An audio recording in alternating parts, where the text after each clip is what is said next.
Hair fall பார்த்தீங்கன்னா இப்போ நிறைய பேத்துக்கு வர ஆரம்பிச்சிருச்சு. இந்த மாதிரி டெஃபிஷியன்சிக்கெல்லாம் நீங்கள் என்ன பண்ணலாம் அப்படின்னா, ஜூஸஸ் நல்லா எடுத்துக்கோங்க. மெயினாக வந்து அயனுக்கு வந்து உங்களுக்கு அப்சார்ப்ஷன் கிடைக்கணும் அப்படின்னா டேப்லெட்ஸ் அந்த மாதிரி ஃபார்மேட்டில் நீங்கள் எடுத்து தான் ஆகணும். ஏன்னா அது ரொம்ப லோ லெவலில் இருக்கும்போது ஹேர் ஃபால் மட்டும் கிடையாது, உங்களோட லைஃப் ஸ்டைல் நீங்கள் சேஞ்ச் பண்ணீங்கனாலே கம்பல்சரியாக நீங்கள் அந்த ஜீனை வந்து பிரேக் பண்ணிடலாம். ஸோ அந்த டேண்ட்ரஃப் ஸ்டாப் பண்ணுறதுக்கு என்ன நேச்சுரலாக பண்ணலாம் அப்படின்னு பார்த்தீங்கன்னா, நீங்கள் ஹேர் பாத் வந்து ஆல்டர்னேட் டேஸில் எடுத்துக்கணும். உங்கள் தலையில் வந்து ரொம்ப எல்லாருக்கும் வணக்கம். ஹேர் ஃபால் பார்த்தீங்கன்னா இப்போ நிறையா பேத்துக்கு வர ஆரம்பிச்சிருச்சு. ஸோ அதுக்கு நிறையா ரீசன்ஸ் இருக்குது. ஸோ ஃபஸ்ட்டு வந்து நீங்கள் அதுக்கான சொல்யூஷன் கண்டுபிடிக்கிறதுக்கு முன்னாடி அதுக்கான ரீசன் தெரிஞ்சிங்கன்னா தான் உங்களுக்கு ப்ராப்பரான சொல்யூஷன் கிடைக்கும். அதுக்கு முன்னாடி நம்ம சேனலை சப்ஸ்கிரைப் பண்ணாமல் இருந்தால் மறக்காமல் சப்ஸ்கிரைப் பண்ணிக்கோங்க. ஹேர் ஃபால் பார்த்தீங்க அப்படின்னா வர்றதுக்கு நிறைய ரீசன்ஸ் இருக்குது. ஸோ அதை வந்து ஒன்று ஒன்றா பார்க்கலாம் அதுக்கான சொல்யூஷனோட. ஸோ ஃபஸ்ட்டு பார்த்தீங்கன்னா நியூட்ரிஷனல் டெஃபிஷியன்சி. இது வந்து ஜென்ரலாக காமனாக எல்லாத்துக்குமே இருக்கக்கூடிய ஒரு பிரச்சனை. உங்கள் பாடியில் வந்து ஹீமோக்ளோபின் அயன் கம்மியாக இருக்குது அப்படின்னா அதனாலே உங்களுக்கு ஹேர் ஃபால் வரும். அதுக்கப்புறம் B6 B12 அந்த மாதிரியான விட்டமின்லாம் உங்கள் பாடியில் கம்மியாக இருக்குது, டெஃபிஷியன்ஸாக இருக்குது அப்படின்னா அதனாலேயும் உங்களுக்கு ஹேர் ஃபால் வரும். அதுக்கப்புறம் உங்களுக்கு வைட்டமின் D டெஃபிஷியன்சி இருக்குது அப்படின்னா அதனாலேயும் உங்களுக்கு ஹேர் ஃபால் வரும். ஸோ இந்த மாதிரி டெஃபிஷியன்சிக்கெல்லாம் நீங்கள் என்ன பண்ணலாம் அப்படின்னா, உங்களோட லைஃப் ஸ்டைல் அண்ட் டயட் தான் நீங்கள் முக்கியமாக சேஞ்ச் பண்ணிக்கணும். ஸோ B6 B12 இது ரெண்டுமே ஜென்ரலாக பார்த்தீங்க அப்படின்னா B12 பொறுத்த வரைக்கும் நான் வெஜிடேரியன் சோர்ஸ் தான் ரொம்பவே அதிகமாக இருக்குது, வெஜிடேரியன் சோர்ஸ் ரொம்பவே கம்மியாக தான் இருக்குது. உங்களுக்கு மில்க் அண்ட் மில்க் ப்ராடக்ட்ஸ் இந்த கர்ட் அந்த மாதிரியான ஐட்டத்துலலாம் B12 இருக்குது அப்படின்னு சொல்கிறாங்க. பட் ஆனால் அது எந்த அளவுக்கு அதிகமாக கிடைக்கும் அப்படின்னு தெரியாது. பட் ஆனால் நீங்கள் முயற்சி பண்ணலாம். இப்போது சப்போஸ் நைட்டு வந்து ரைஸ் வந்து நீங்கள் சாப்பாடை வந்து தண்ணி ஊற்றி வச்சுருக்கீங்க அப்படின்னா அதை நைட் ஃபுல்லாக விட்டுட்டு காலையில் எழுந்திரிச்சு அதுக்குள்ளே வந்து பட்டர் மில்க் நல்லா மிக்ஸ் பண்ணி இல்லை கர்ட் மிக்ஸ் பண்ணி நீங்கள் எடுத்துகிட்டு வரீங்க அப்படின்னா அதில் வந்து B12 நல்லா கிடைக்குது அப்படின்னு சொல்லிட்டு நிறைய பேர் சொல்கிறாங்க. ஸோ அதை வந்து நீங்கள் ட்ரை பண்ணி பார்க்கலாம் ஒருவேளை நீங்கள் வெஜிடேரியனாக இருக்கீங்க அப்படின்னா. நான் வெஜிடேரியன் அப்படிங்கிறப்போ நீங்கள் இந்த ஈரல், ரெட் மீட்டு, அதுக்கப்புறம் எக்ஸு, சிக்கன் இதில் எல்லாமே வந்து உங்களுக்கு ஃபிஷ் இதில் எல்லாத்துலேயுமே B12 கிடச்சிரும். அதுக்கப்புறம் பார்த்தீங்கன்னா ஹீமோக்ளோபின், இது ரொம்ப முக்கியமான விஷயம், அயன். ஸோ இது வந்து நிறைய பேர்த்துக்கு வளர்கிற குழந்தைகள்லேருந்து பெரியவங்க வரைக்கும், அது மெயினாக லேடிஸ்க்குனா ஜென்ரலாகவே ஒரு விஷயம் நம்மளோட பியூபர்ட்டியில் ஆரம்பித்து நம்மளோட மெனோபாஸ் வரைக்கும் நிறையா ஸ்டேஜஸில் இந்த ஹீமோக்ளோபின் கம்மியாகிட்டே இருக்கும். ஸோ அப்போ அந்த ஒவ்வொரு ஸ்டேஜஸ்லையுமே வந்து நமக்கு ஹேர் ஃபாலும் அதிகமாக தான் இருக்கும். ஸோ அப்போ நீங்கள் என்ன பண்ணணும்னா அந்த அயன் இன்க்ரீஸ் பண்ணுறதுக்கு ரெகுலராக ஏதாவது ஒரு விஷயங்கள் நீங்கள் ஜென்ரலாக பண்ணிகிட்டே இருக்கணும். லைக் என்ன பண்ணலாம்னா, இப்போ ஒரு ABC juice, apple beetroot carrot juice நம்ம எடுத்துக்கிறோம் அப்படின்னா அது டெய்லி எடுத்துக்கணும்னு அவசியம் கிடையாது. ஒரு நாள் ஒரு மாதிரி நீங்கள் பண்ணலாம். இப்போ ஒரு நாள் ஒரு ஆல்டர்னேட்டிவ் டேஸ் இல்லை வீக்லி ட்வைஸ் அந்த மாதிரி ஆப்பிள் பீட்ரூட் கேரட் ஆம்லா எல்லாம் போட்டு அரைச்சி குடிக்கிற ஜூஸ் மாதிரி குடிக்கிறது அந்த மாதிரி எடுத்துக்கலாம். அதுக்கப்புறம் அந்த வீக்லி அந்த 2 நாள் தவிர மீதி 5 நாளில் பார்த்தீங்கன்னா ஒரு நாள் கீரை எடுத்துக்கலாம். இன்னொரு நாள் பார்த்தீங்கன்னா எள்ளு உருண்டை இருக்குது இல்லையா, அதுலேயுமே வந்து அயன் ரொம்ப அதிகமாக இருக்குது. ஸோ அதை நீங்கள் எடுத்துக்கலாம். ஸோ இந்த மாதிரி விஷயங்கள்லாம் ஃபாலோ பண்ணலாம். டெய்லியுமே அயனுக்கு என்னென்ன பண்ணலாம் அப்படின்னு பார்த்தீங்கன்னா, டேட்ஸ் ரெகுலராக எடுத்துக்கோங்க. டெய்லி ஒரு 3 to 4 டேட்ஸ் எடுத்துக்கோங்க. ட்ரை கிரேப்ஸ், கருப்பு உளுந்து திராட்சை ஒரு 20 திராட்சை பக்கம் தண்ணியில் ஊற வச்சு அடுத்த நாள் காலையில் எழுந்திரிச்சு குடிச்சிடலாம். ஸோ இது எல்லாமே உங்களுக்கு நல்லாவே சப்போர்ட்டிவாக இருக்கும். அப்புறம் ஜென்ரலாகவே அயனுக்கு பார்த்தீங்கன்னா நிறைய பேர் என்ன சொல்லுவாங்க அப்படின்னா, நீங்கள் வந்து குக் பண்ணுற ஐட்டம் வந்து இரும்பு வானிலையில் குக் பண்ணுறீங்க அப்படின்னா உங்களுக்கு அயன் அப்சர்ப்ஷன் ரொம்ப அதிகமாக இருக்கும் அப்படின்னு சொல்லிட்டு சொல்லுவாங்க. ஸோ அப்போ ஒரு கீரை சமைக்கிறதா இருக்கட்டும் இல்லை நார்மலாக நீங்கள் ஃபுட்டு எடுக்கிறதே வந்து மேக்ஸிமம் இரும்பு வானிலையில் ட்ரை பண்ணி பாருங்கள். ஸோ அதுலேயுமே உங்களுக்கு அயன் அப்சர்ப்ஷன் ஈஸியாக இருக்கும். கீரை வகைகள் எந்த கீரை வகைகள் அதிகமாக எடுத்திங்கனாலுமே உங்களுக்கு அயன் நல்லா கிடைக்கும். ஸோ B வைட்டமின்ஸாக இருக்கட்டும், அயனாக இருக்கட்டும், இது எல்லாத்தையுமே வந்து நட்ஸ் அண்ட் சீட்ஸ் அதிகமாக எடுத்திங்கன்னா கூட உங்களுக்கு நல்லா கிடைக்கும். ஸோ எல்லா விதமான நட்ஸ் அண்ட் சீட்ஸும் நீங்கள் ரெகுலராகவே எடுத்துக்கோங்க. ஜூஸஸ் நல்லா எடுத்துக்கோங்க. மெயினாக வந்து அயனுக்கு வந்து உங்களுக்கு அப்சார்ப்ஷன் கிடைக்கணும் அப்படின்னா vitamin C rich fruits and vegetables நிறையா எடுத்துக்கணும். ஸோ ஆம்லா, லெமனு, ஆரஞ்சு, சாத்துக்குடி இதில் ஏதாவது ஒன்று டெய்லியுமே எடுத்துக்கோங்க. ஸோ இது எல்லாம் இந்த மாதிரி காம்பினேஷனில் ரெகுலராக எடுத்துகிட்டு வந்தீங்கனாலே உங்களுக்கு வந்து பாடியில் அப்சார்ப்ஷன் அதிகமாக இருக்கும். உங்களோட ஹேர் ஃபால் ஸ்டாப் ஆகிறது மட்டும் இல்லாமல் உங்களோட ஹேரோட குவாலிட்டி நல்லா இம்ப்ரூவ் ஆகும். இது எல்லாமே நீங்கள் ஃபாலோ பண்ணிங்கன்னா. ஸோ இந்த மாதிரி நியூட்ரிஷன் வந்து இந்த அயன் கண்டு Bக்கு நீங்கள் இதை ஃபாலோ பண்ணிக்கோங்க.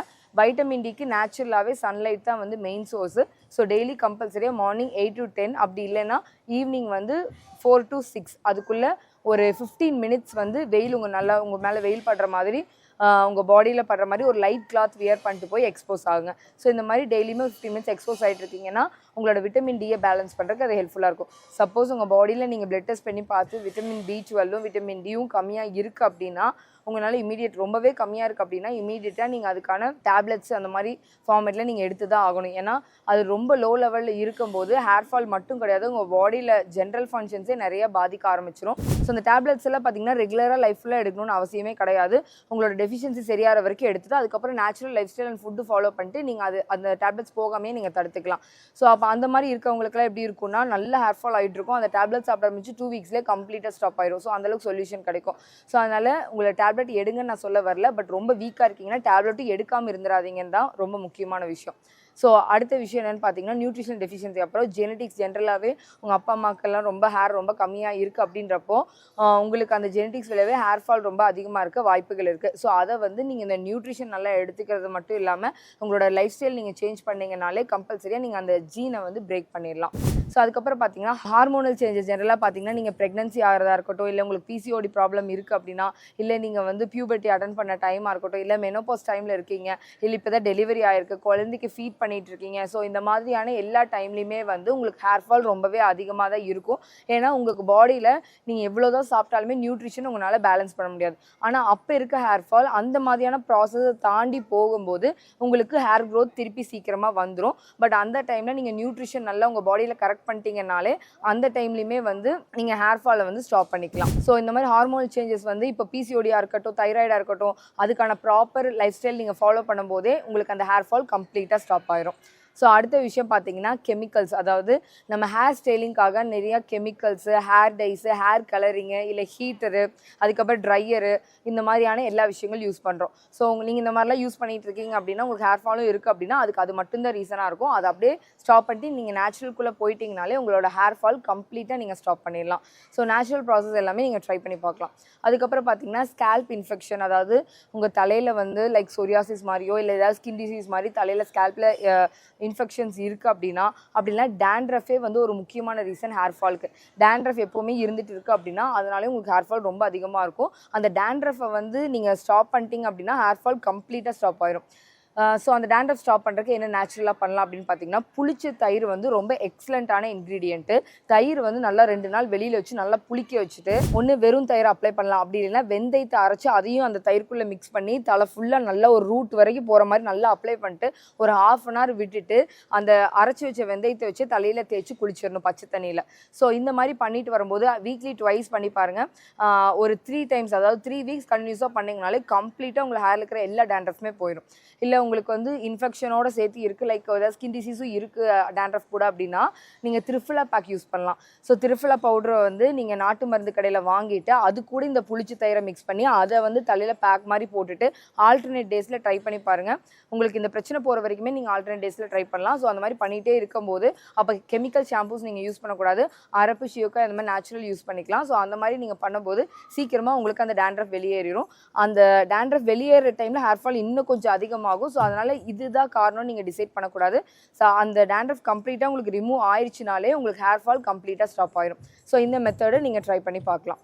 ஸோ அதுக்கடுத்து பார்த்தீங்கன்னா என்விரான்மெண்டல் பொல்யூஷன், ரொம்ப டஸ்ட்டு பொல்யூஷனுக்குள்ளே வாழ்ந்துட்டுருக்கீங்க அப்படின்னா நீங்கள் ஹேர் பாத் வந்து ஆல்டர்னேட் டேஸில் எடுத்துக்கணும். உங்கள் தலையில் வந்து ரொம்ப குப்பைகள் இல்லாத மாதிரி பார்த்துக்கணும். இப்போ சீவ்னிங்னா உங்கள் சீப் ரொம்ப அழுக்காகுது அப்படின்னா உங்கள் தலையில் நிறைய குப்பைகள் இருக்குதுன்னு அர்த்தம். ஸோ அப்போ அந்த மாதிரி இருக்கும்போது கூட உங்களோட ஹேர் அந்த ஃபாலிக்கல் இருக்குது இல்லையா, அதில் வந்து நியூட்ரிஷன் போக விடாமல் தடுத்து அந்த குப்பைகள் உள்ளே போய் அடைச்சிட்டு அதனால் கூட உங்களுக்கு ஹேர் ஃபால் வரும். ஸோ நீங்கள் ரெகுலராக நீங்கள் ப்ராப்பராக ஹேர் கேர் பண்ணுறீங்க, இந்த மாதிரி கரெக்டாக தலை குளிச்சுக்கிறீங்க, உங்கள் ஹேர் நல்லா மெயின்டைன் பண்ணுறீங்க, நல்லா நியூட்ரிஷன் ரிச்சான ஆயில் அப்ளை பண்ணுறீங்க அப்படின்னா அதனாலேயும் உங்களோட ஹேர் ஃபால் ஸ்டாப் பண்ணிடலாம். ஸோ இந்த மாதிரியான பிரச்சனைகள் எல்லாமே நீங்கள் ப்ராப்பராக சரி பண்ணிட்டு வந்தீங்கனாலே உங்களோட ஹேர் ஃபால் கம்ப்ளீட்டாக ஸ்டாப் ஆகும். உங்களுக்கு ஹேர் ஃபால் அதிகமாக இருக்குது, ஹேர் க்ரோத் வேணும் அப்படின்னா நீங்கள் இந்த மெத்தட் கூட ட்ரை பண்ணலாம். உங்களோட 2 நெயில்ஸுமே வந்து இப்படி ஒன்று மேலே ஒன்று வச்சு நல்லா உரசுற மாதிரி டெய்லி உங்களுக்கு காலையிலேருந்து நைட் வரைக்கும் எப்போல்லாம் ஃப்ரீயாக இருக்கீங்களோ அப்போல்லாம் இந்த மாதிரி பண்ணிகிட்டே இருங்க. ஸோ இது வந்து அக்குபஞ்சர் பாயிண்ட்லேயுமே இது வருது. ஸோ இந்த மாதிரி பண்ணும்போதும் உங்களுக்கு ஸ்டிமுலேஷன் கொடுத்து ஹேர் க்ரோத் பண்ணுறதுக்கும் இது எஃபெக்டிவாக இருக்குது. இந்த விஷயங்கள் எல்லாமே ஃபாலோ பண்ணுங்கள். உங்கள் ஹேர் ஃபாலுக்கு பை சொல்லுங்கள். இதே மாதிரி இன்னொரு வீடியோவில் நம்ம நிறைய விஷயங்கள் பேசலாம். எல்லாத்துக்கும் நன்றி.